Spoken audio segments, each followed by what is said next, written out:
Okay. So how many of you have joined? Two of you have joined, right?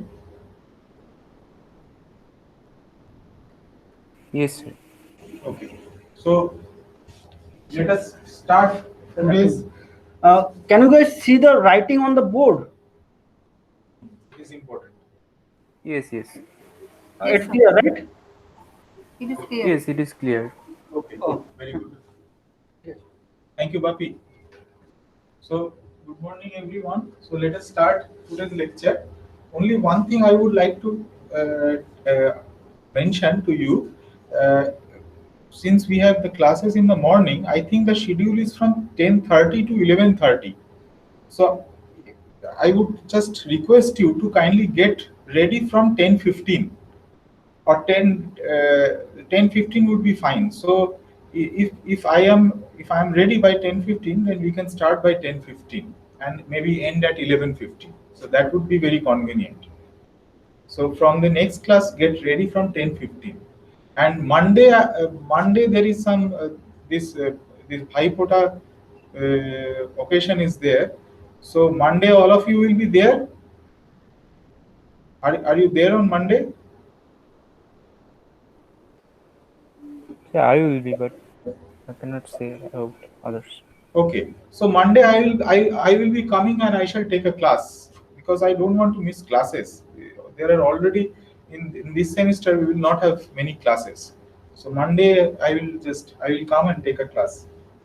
So in the previous discussion, what we have seen is the following. We have seen what an analytic function is. So we have seen that if the function is said to be analytic at a point, a function of a complex variable is said to be analytic at a point z naught if the Cauchy-Riemann equations are or conditions are satisfied at the point z naught, and also the first partial derivatives of the functions of the functions of real variables uxy and vxy are continuous at z naught. So this is one thing. And when shall we say that a function is analytic? If f prime z naught exists at z is equal to z naught and at every point in the neighborhood of z naught, then the function fz is said to be analytic at z naught. And we have seen what the Cauchy-Riemann conditions are. And next we discussed the Green's theorem, which basically tells us that, which basically is a relation a between a line integral over some contour, which is a simple closed contour in bounding some region R. So this Green's theorem is a relation between this contour integral or line integral with a double integral over this region R. And we mentioned the theorem in the previous class. We shall once again use this. So the theorem is basically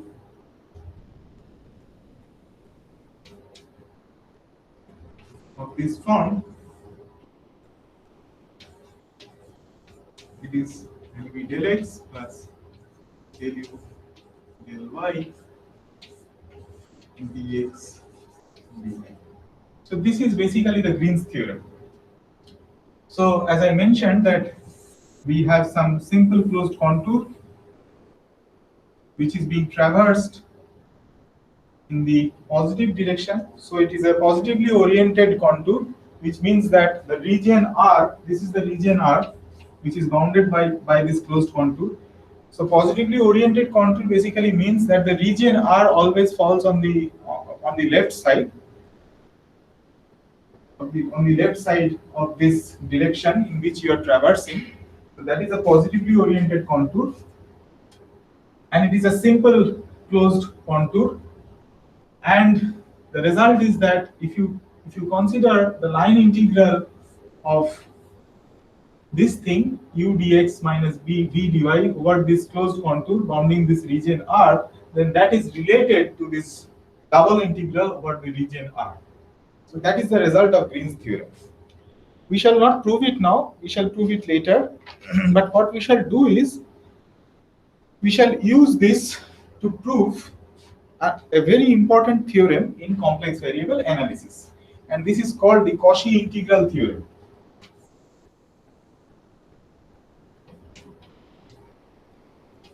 So let us see what this theorem tells us.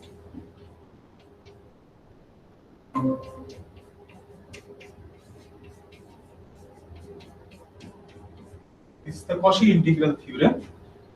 And it tells us that if fz is an analytic function in some region R, so you have this region R, and in this region, this function of the complex variable z is an analytic function. So by analytic, we know that the Cauchy-Riemann equations are satisfied, and the first partial derivatives of the functions u and v, they are continuous, and that is what we mean by analytic function. Then it tells us that if you take the closed contour integral of this function, of this complex variable function, and let me just put an arrow over here. By an arrow in this direction, you see this, I have put an arrow here. So this is the anti-clockwise direction, which means that you are traversing the contour in the positive direction. So that is what is important. So the theorem says that if fz is an analytic function over some region R, then the closed contour integral of this function, analytic function fz dz, is equal to 0. So let's see. So I'm just mentioning the statement of the theorem. Let C be a simple closed contour enclosing a region R. It is just the same as we mentioned in Green's theorem, in which f of z is analytic. If f of z is analytic, then you have this thing. The closed contour integral of f of z is 0. So let us prove it. As I mentioned to you, that this is a very important theorem of complex variable analysis. So, and another thing, please, if you have any question, please do not hesitate to stop me and ask questions. Please feel free to do so. So f of z dz, this is equal to, so what is f of z? We know f of z is basically u xy plus I v xy. That is what f of z is. And what is dz? dz is dx plus I dy. So what we have done, we have substituted f of z, this, and dz is dx plus I dy. Now we just multiply these. Let us multiply these. If you do that, you get u dx plus I p dx plus I u dy minus v dy. So what we have done is just multiply these two things out. So let me write it on the top now from this step. So this we can write it down as u dx minus v dy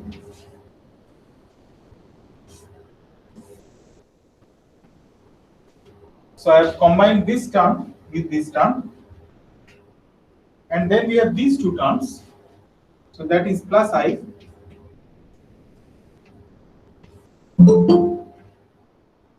v dx plus u dy. This is what we have. Okay. Is this okay?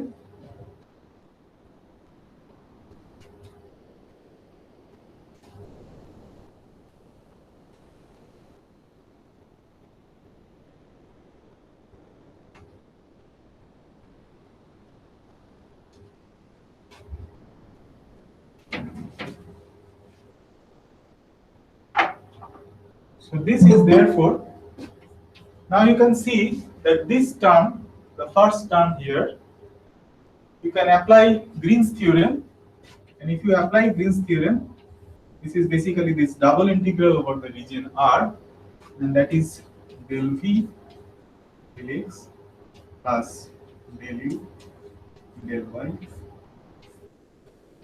dx dy.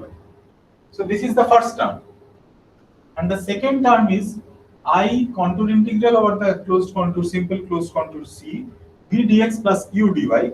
Here also we can apply the Green's theorem, but see this, it is not, this term is not exactly in the form of this Green's theorem that I wrote down, but you can write down an equivalent form of Green's theorem for this expression also.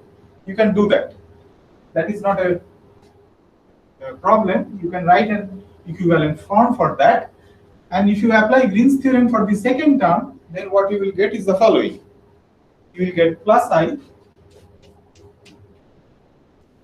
double integral over the region R del U del X minus del V del Y dx. So what we have done is we have applied Green's theorem for this expression as well as this expression, and we have got this. Now you can see that since f of z is analytic in the region R bounded by this simple closed contour C, therefore the Cauchy-Riemann equations are satisfied in that region R at all points in the region R, right? And what are the Cauchy-Riemann equations? Del u del x is equal to del v del y. Therefore, del u del x minus del v del y is 0. So this is 0. And similarly, you have another Cauchy-Riemann equation, that is del v del x is equal to minus del u del y. So this is also equal to 0. And therefore, this is 0. So you see, we have used the conditions of analyticity of the function of complex variable f of z. And what are the conditions of analyticity? The conditions are the Cauchy-Riemann equations. So there are two steps in proving this theorem, that the closed contour integral of the complex variable of an analytic function f of z is 0. There are two steps in proving, or two inputs that we have used in proving this theorem. One is the Green's theorem and one is the Cauchy-Riemann equations, which follow because f of z is analytic. So this is the result, and we have proved it that this is basically equal to 0. This is something very important you should keep in mind, and you can immediately prove a small, or you can get a small corollary from this theorem. The corollary is the following.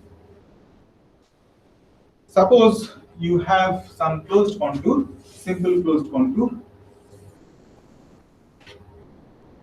You have some simple closed contour, and this contour, you are traversing this in the positive direction. So this is a positively oriented closed curve, and you take 2 points over here, A and B. Take 2 points A and B, and let us say that the region bounded by this closed contour is denoted by R. Then let us say that this part, when you go from here to here, is say C1, and when you come from B to A, this is say C2. So this closed contour C, you can write it as C1 plus C2, right? So you can write it in this way.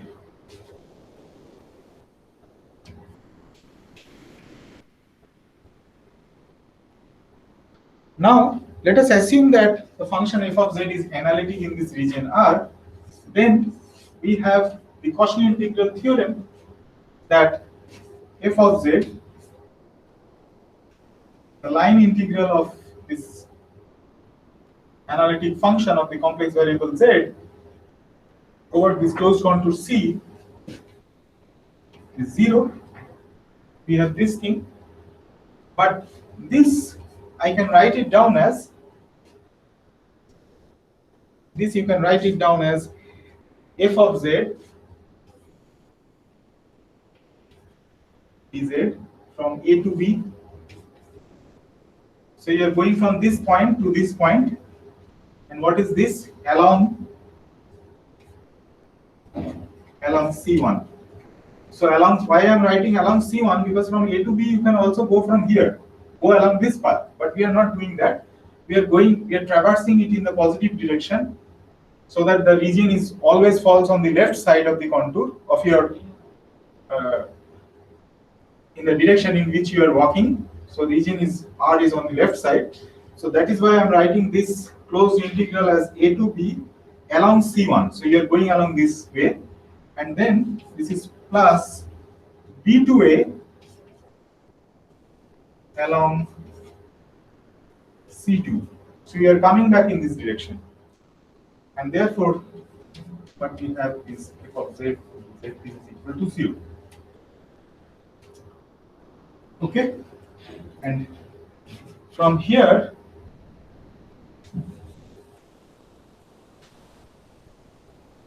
you will immediately get the following result, that integral A to B f of z dz along C1 is equal to minus integral B to A along C2 f of z dz.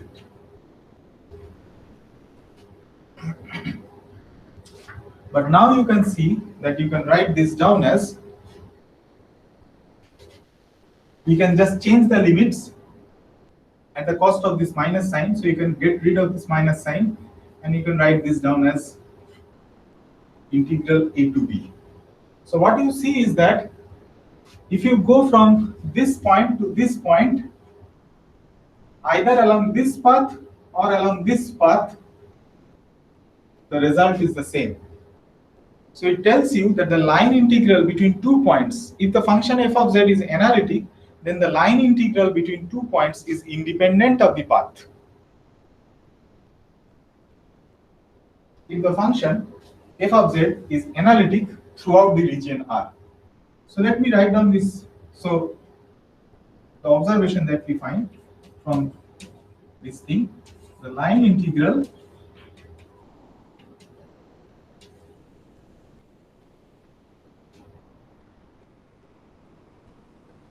of this function and so on between 2 points is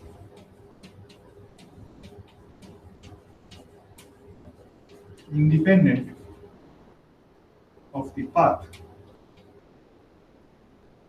if f of z is analytic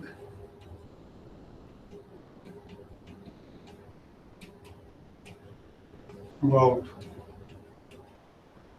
the region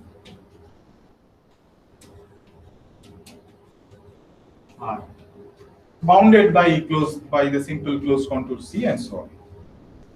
So you just write bounded by the closed contour C.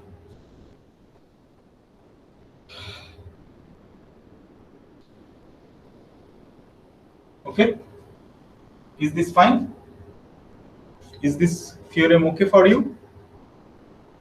Theorem and the corollary. Okay, good. So now let me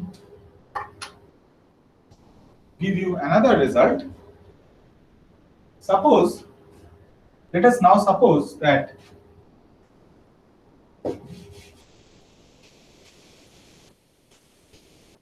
we have an analytic function f of z. It is analytic in this region, throughout the region R. That is fine, bounded by the simple closed contour C. But now, let me do one more thing. Let me just divide f of z by z minus z naught. Okay? Then what will be the result for this? What is the result of this integral? So that is an important question now. The result for this integral is this. So this is also something very important. It's a very important result in complex variable analysis, that if fz is analytic function throughout a region R bounded by the simple closed contour C, then the line integral over the closed contour C, f of z by z minus z naught dz is equal to 2 pi I f of z naught, function evaluated at the point z naught. We shall see, there is, you can prove this result now. You can prove this result now, but we can prove it. We shall see there is a deeper theory underlying this result. You have this is something called calculus of residues, and you have to learn what residues are and things like that. But as of now, let us prove this result. But for that, what we shall do is we shall take as the contour, we shall choose a circular contour. But the result actually holds for any contour, for a contour of any shape. Okay. You can actually smoothly deform any contour to a circle and then prove the result. So let us do it. But this result is, you should keep in mind, and we shall discuss this in details in this course, that this result is actually related to something known as calculus of residues. This thing is basically nothing but this f of z0 is basically nothing but the residue of the complex function f at the point z0. And what is a residue? We shall see as we move on in this course. But you should notice one thing in this integral. Let me write down the other result also. What we have proved earlier, just a few minutes back, was this. This is the result that we have proved. And what is the condition under which this result holds? That f of z is an analytic function throughout the region R. Analytic function means it is basically, you can, all the derivatives of all order exists. You can differentiate the function. That is what an analytic function is, right? So you see that if this f of z is an analytic function, then this result holds. That we have proved just now. But now we have f of z divided by z minus z naught. So what is happening is that you have some, let me draw a circle. Suppose this is your closed contour, and this circle is centered at the point z0. It is a circle whose center is at the point z0. Okay? And suppose the radius of the circle is epsilon, and this is your simple closed contour, C. F of z is analytic throughout this thing, but if I define a function like gz is equal to f of z, z minus z naught. So what I'm saying is that if you define this full thing as gz, then you have something like this. But this thing is not equal to 0. Why? Because f of z is an analytic function throughout this region R. So let me call this region R, bounded by this circular contour. F of z is analytic throughout the region R, but g of z is not analytic in that region. Why? Because it has a singularity, it blows up. It becomes infinity when z is equal to z naught, right? So if z is equal to z naught, gz blows up. But f of z, so you cannot differentiate the function g of z at z is equal to z naught. So g of z is not in an analytic function.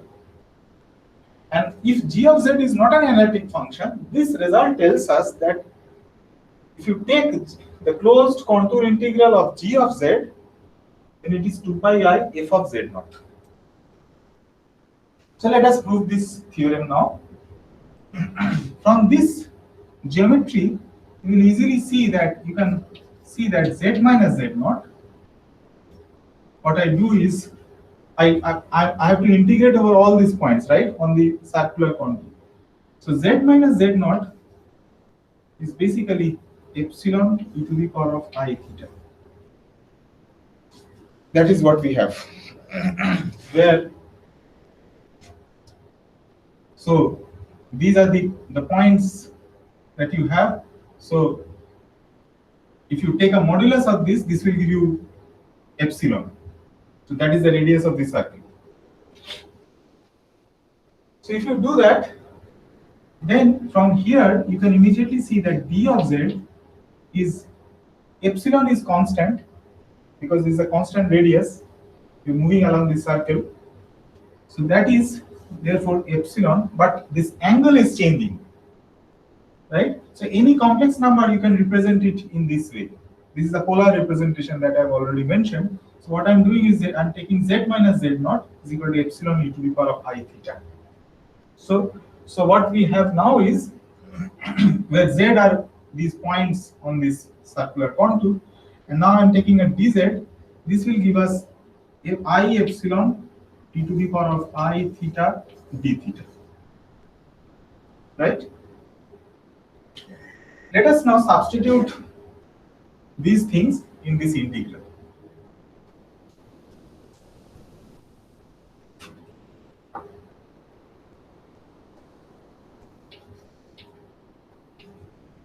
So if you do that, what we will get is the following. This is equal to z is z naught plus epsilon e to the power of I theta. And what is dz? dz is I epsilon e to the power of I theta d theta. And what is z minus z naught? That is epsilon e to the power of I theta. And you are moving over this circular contour. So what is changing? Your variable is this polar angle theta. And what are the values that it can take? It can take values from 0 to 2 pi. These are the possible values of theta.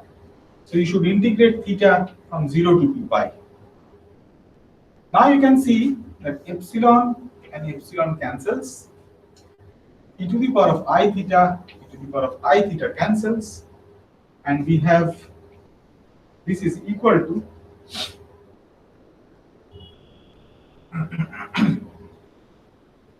I integral 0 to 2 pi f of z naught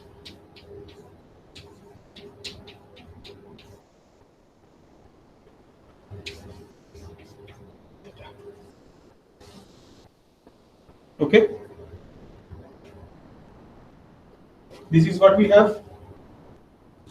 But as I mentioned earlier, that this C need not be a circular contour, but we are choosing for convenience because this any contour, any simple closed contour, you can deform it in such a way that it will become a nice circular contour, and you can keep on deforming it. You can keep on reducing the size of this circular contour, and if you do that, it basically means that if you keep on deforming this circular contour, you can do it in a way. It basically means that you are taking the epsilon to 0 limit. So you keep on deforming the closed contour. It basically is equivalent to saying that we want to take the epsilon going to 0 limit. So if you take the epsilon going to 0 limit here, so let me write down the limit epsilon going to 0. Over here, if you take this limit, then what we will find is that this is gone. F of z0. F of z0 is basically a constant. It is independent of theta. So we'll have I f of z0 integral 0 to 2 pi theta, and this is 2 pi, is 2 pi I f of z. So this proves this result. So what we have done, we have taken any arbitrary contour and then deformed it in such a way that it comes down to a circular contour, and then we start evaluating the integral. What we do is we take z minus z0, all the points on the circular contour, we denote it in this way, z minus z0 is equal to epsilon into the power of I theta, and evaluate it, and at the end we take the epsilon, the radius of the circle going to the zero limit. So when we take the radius of the circle, which is this epsilon of the circular contour, which is epsilon, going to the zero limit, we get this result 2 pi I f of z0. So in a very simple way, you can evaluate this integral when your integrand, so this is your integrand, right? We call this the integrand. When your integrand is not an analytic function, and if it is not an analytic function, we will see later on that this f of z0 is basically, as I mentioned earlier, that this is basically related to something called residue at the point z0, residue of the function f at the point z0, and it is sometimes denoted as, this is sometimes denoted as residue of the complex function f at the point z0. And we will see what it basically means. What a residue of a complex function at a point means. We shall see it later. And we shall prove it, we shall prove the same result using the calculus of residues. Okay. So now I just want to do one more thing with you. Today I want to show you the proof of the Green's theorem. Because as I mentioned, or as I showed, that the Cauchy's integral theorem and the corollary that followed from it, and the result that I have now showed you, everything follows from we have used in proving the Cauchy's integral theorem. So let us see how can we prove this Green's theorem. I'm sure you must have seen the proof of this theorem in your undergraduate course, but let us do it once again.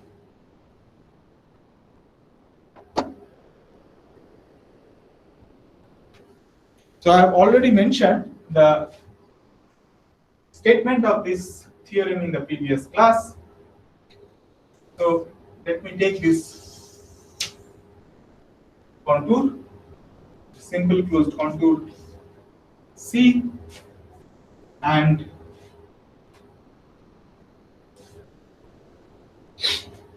okay, and this bounds the region R, and suppose this point is A, this point is A,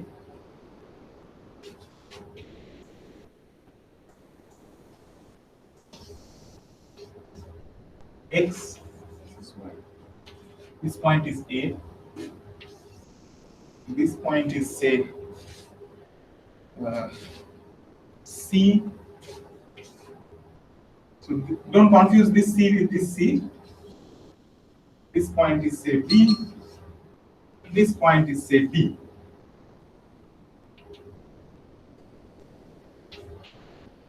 Okay, so I have taken some points. And let us start. So in order to prove this theorem, let us start from the right hand side. Let us take this double integral. Del v del x dx dy. Let us start from here. So you can see that it is del v del x dx dy. So you can actually perform the dx integral quite easily. So performing the dx integral, it basically means that you are integrating a function. This v is a function of x as well as function of y. But performing the x integral basically means that you are integrating the function when considered as a function of x along the x direction. You are going in this direction, right? So if you are integrating along the x direction, so you have to integrate from some initial x to some final x, right? This is what a definite integral is. You have two endpoints, the initial point and the final point for x. And there is another important thing is here. You see that this is a double integral. So you are not only integrating over x. For suppose you take these 2 points. So this is one x value, this is one x value, right? So you are integrating from this point to this point. Once you have integrated over this, then you have to move to this point. So this has two different endpoints, right? The endpoints have changed.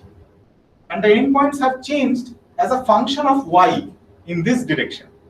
So as you're integrating along the x direction over the endpoints of x, and there are several endpoints of x which change according